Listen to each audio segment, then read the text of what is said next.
Good morning. Good morning. Good morning. Good morning, everyone. I want to talk a little bit about Costa Rica now. I don't want to talk about the death of poor Todd Ferguson, anything to do with Katie Joy, or any of the other nonsense going on, because there's a lot of nonsense. We are strictly in nonsense territory now on so many levels. I want to talk about moving to Costa Rica, the thing I did. One of the biggest questions that I get frequently is, do you need to learn Spanish to move to Costa Rica? Well, short answer no. If you're living anywhere near San Jose or you're living in a touristy area, you're going to find more and more people that actually speak English. Many places are having English speakers working there now. And so it's not 100% necessary. But I'm going to tell you a couple of stories that show you why it's better to go ahead and do that if you can. You can get inexpensive Spanish classes usually at your local community college, which is what I did. I took a couple of classes there. Even when you get here, there's different places. EF here runs a big school where they do a total immersion Spanish program. There are educational opportunities to learn Spanish all over the place. Just look at your community. My husband taught English to Spanish speakers at a literacy center, and that's how he learned. The majority of his was just doing that. So, why would you need Spanish here? Because not every place is full of English speakers. If you come here and you know how to shop, ask where the bathroom is, little things like that, you're usually pretty golden and you can pick up the rest. You could also, especially with Costa Rican TV, but I did it with American TV, is change the subtitles to Spanish so that when you're watching TV and you're hearing it in English, you're looking at it in Spanish, and it does eventually go in here and it sticks with you. Um, I got two stories about why Spanish learning more than just hello, goodbye, and where's the bathroom is important. One happened long ago, one happened this week. The long ago one. One of the things about being in rural Costa Rica is people drive like maniacs, and you're at least 30 to 45 minutes away from an ambulance sometimes. We came upon an accident on a back road heading towards Liberia where a car ahead of us, a motorcycle rider, had missed the fact that the paratas are the kind of taxi drivers that are not official, unofficial, illegal, unlicensed taxi drivers. The parata had stopped in the middle of the road to let somebody out. The motorcycle rider missed that and slammed right into the back at about 45 miles an hour. We came along seeing his helmet flying off and flying past us. Here's where the Spanish was necessary. Everybody stopped and got out of their cars, thank God, and there were a number of Americans.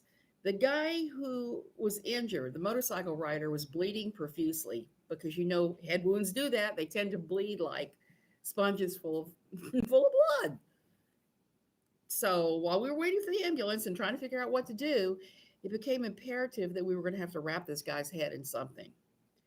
Fortunately, I had enough Spanish so I could go around and ask everybody if they had a towel in Spanish and English. And we were able to snag enough cloth to pack around this guy's head. I heard later that he wasn't that seriously injured and he did fine. So that was one necesitamo for Espanol. The other one happened this week. I have Marcel. I've talked about it extensively on my channel. I don't usually have problems with certain areas of my body, but every now and then I do. And I had one this week. I was sitting in the car at the bank because with the bank being with COVID, they only let one person at a time in a family go in. So Jim was in there, my husband was. And I was sitting in the car reading a book. I had my Kindle out. I was having a grand old time. Well, what happened was my stomach started to rumble, and then all of a sudden it was go to the bathroom now. And it was one of those which end do I throw in the toilet situations where you have to throw up and everything else. So I jumped out of the car and I ran to the bank. I ran to the security guy, and I was able to express to him in Spanish that it was an emergency, emergencia. I needed the baños, and it was an emergency. So they rushed me through the security aspects and got me to the bathroom, which was an awesome relief. It was just one of those weird mass cell things that happened I had to deal with. Thank God I had enough Spanish to tell the guys, look, this is an emergency. I've got to get in there. If not, I'd probably be thrown up all over myself outside the Banco Nacional. But fortunately, that's not what happened. So it is important to have some Spanish. When you get here, like I said, you can learn. The best way to learn is to just talk to the locals, talk to the Ticos. They have no problem correcting your Spanish. Like recently, I was struggling with the word waterfall, how to pronounce it correctly. It's catarata. I kept stumbling karata, like the stupid gringo that I tend to be sometimes. So there was that. And it just helps. It just helps. They're very helpful. You're not going to find a lot of people that are giving you crap about being an ugly gringo here. Most of the people here are very kind and very loving. They'll help you, give you a shirt off their back if they have to. If you fall down, they're there to pick you up, and that's an awesome thing. Not, hey, Cindy, not anything like in America where you could probably lay on the sidewalk for an hour before anybody thought about approaching and helping you. Every time I've run into Ticos helping others, I'm impressed. The motorcycle car accident was a good example because everybody converged to help this poor guy who was bleeding all over the place. Well, thanks. I'm glad you do, Cindy. um, it's really, it's amazing. It's the kind of community spirit I would love to see everywhere, but unfortunately, we just don't have that anymore in America. Um, the thing with learning Spanish here is, like I said, you don't really, hey, Jersey Jojo, you don't really have to learn Spanish, but it's respectful. I learned that when we lived in Germany. In the first week I was there with my pidgin German, because I'd only had one semester in college of German, and I had to figure out the oil cap fell off the car, and I had to figure out how to say oil cap, how to get one, where to get one, and my Spanish was not Spanish. My German was just not up to that at that point. I did figure it out. I did get the right words and everything. Apparently, oil cap in German is Ölkappe. So I was able to figure out where I could go get an Ölkappe, which turned out to be the Mercedes dealership, and took care of it. But I also have these lovely sheets I bought at the local university that I use here all the time. They have all this common Spanish phrases spelled out. They're laminated sheets. They're helpful. I've got books that I purchased that also have all the most common things. The only thing that's going to make you stumble is there are always colloquialisms. Like May, M-A-E is one here that means like dude. I couldn't find it in any of my Spanish language anything. And I finally had to ask Tico, well, what does that mean? Because everybody would add May to what they were saying. And it was like, I am completely ecluistic about this. The other thing that's difficult with learning Spanish here is you can learn classroom Spanish in the States, but like German and like a lot of other languages, there are all kinds of offshoots of it. I can understand Ticos just fine when they speak Spanish. I can't understand people from Nicaragua that well. Their accent is very different. They have different words that they actually use. And there are a lot of Nicas here in Costa Rica. A lot of them come down here to work because there's no jobs or anything in Nicaragua. So you'll listen to the Spanish of the different nations and it will all sound different and you'll have to parse through it. I found the most useful thing that you can learn to say in Costa Rica is repite. Repeat what you've said. Repeat it because I didn't catch it. And it's kind of interesting. I'm understood. Jim is understood, but we don't always understand. That's why we have to say repite quite a bit. And that's perfectly fine. We're here, we're guests in their country.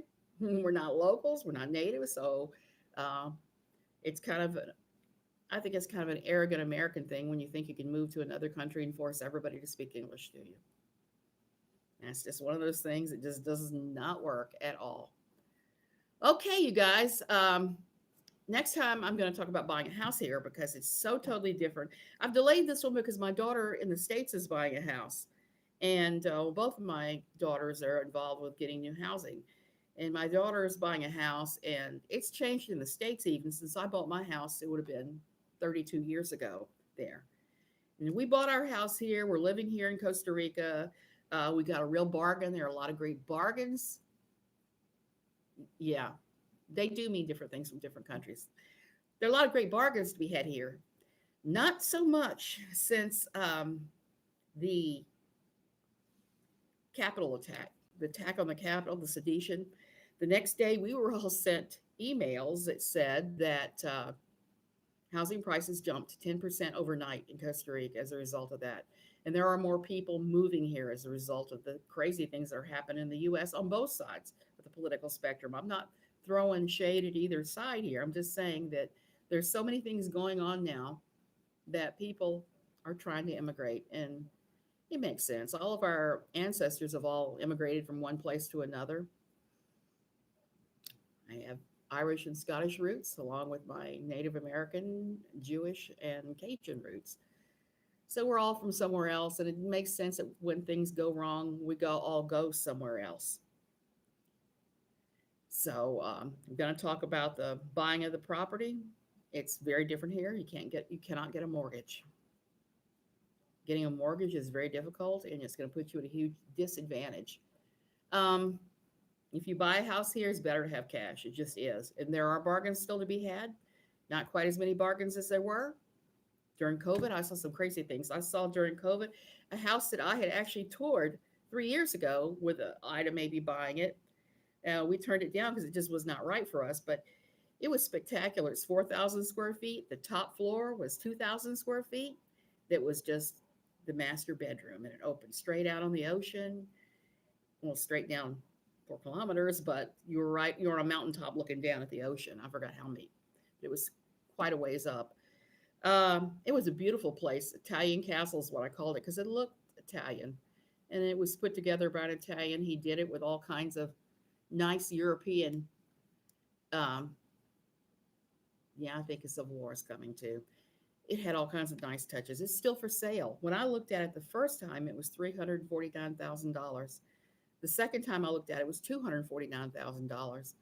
During the COVID, it dropped to a mere $100,000. This is an Italian castle villa-like home on a mountain overlooking the Pacific on three sides, 4,000 square feet. Now it's back up to 150. But those are the kind of bargains that I'm talking about here. You have to be able to look past the small little things because it's not like in the States where my daughter is looking and everything is completely painted gray and perfect and all that. It's a little bit different here to find something. And I can't wait to tell you guys about all the crazy houses we looked at before we bought this one. We're older. We needed a house with no stairs. We had been in a Cape Cod for 30 years. It had steep stairs. Both of us are older now and don't want to be running up and down the stairs. Um, so there's that. We looked at everything you could imagine. The prices jumped all over the place. There an option here for people who are afraid. There's always those gated American communities, but you're going to pay pretty significantly for those. Those are not going to be your cheapest option. And while they offer financing on that. You're going to have to put anywhere from 25 to 50% down on that particular mortgage. And it is a private mortgage. They very seldom will you see bank mortgages here. Bank mortgages are only for Ticos. They're not even for legal residents here. And it's real hard to obtain one. So anyway, I should go. I have 14 minutes of the stream block falling apart and all that. So I am really happy about that. Anyway, love you guys. I'll see you later, and I'm gonna ramble about property next time, hopefully.